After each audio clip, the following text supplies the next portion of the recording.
Team, hopefully you can see me in the dark. I put this wee brighter top on to give me some picture contrast. Right, it is Thursday, the Thursday before we race on Sunday at the Alsager 5-mile event, 5-mile road race that I've done the previous 2 years. So this is a preamble, I guess, before the event.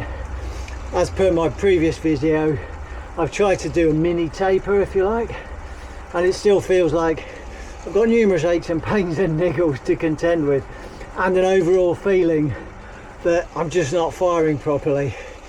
I don't know, I could be just stale, but yeah, my Achilles and my back are the main problems, I think. Yes, this will be the first race of the year, and in fact the first race for a long time, because I had to cut the 2025 season short because of my Achilles issues. So it could be just I'm a bit ring rusty. First race of the season, right? I'm gonna be rusty. The fact remains, I haven't raced for a long time. I can't remember when the last time was I've had a number pinned on. So it's gonna be a bit of a tester. I don't need to overthink this. I need to just go and get this first race in the bag, see how it feels, blow the cobwebs away. So I do race better than I train, I've got to remember that as well. And the aim is to beat last year's time, which was 31 minutes 28 seconds, which I was pretty disappointed with, because the year before I was 29 minutes 52. 2 years on now, 2 years older, I'm now 61.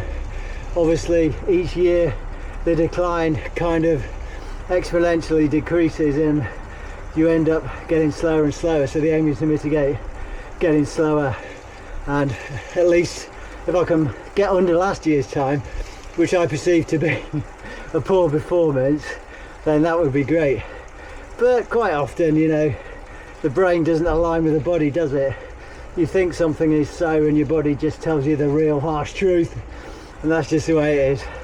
Yesterday I did a reduced session, a bike session and a sort of semi-treadmill effort session with some strides, and I tried out my race shoes for the first time this year that I wore last year, which are the Nike Alpha Fly 3s. Now, I was bitterly disappointed with how they felt. Bizarrely, I've not worn them for months, but I recall last year it was great. These shoes are fantastic. I'm putting these super shoes on, loads of bounce, loads of pop. I wore them last night and man, I just felt like they were clumps.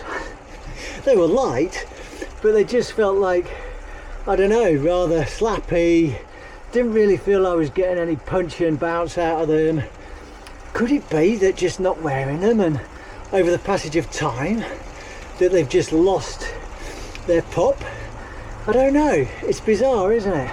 And I have seen that the Mizuno Hyperwave range come out, and I'm so impressed with my Mizuno Neo Zen trainers that I'm urging, you know, on my head, I'm like, oh, I'd really like to try the Hyperwarp series just to see if their Mizuno race shoes was as good as their everyday training shoe, the Neo Zen.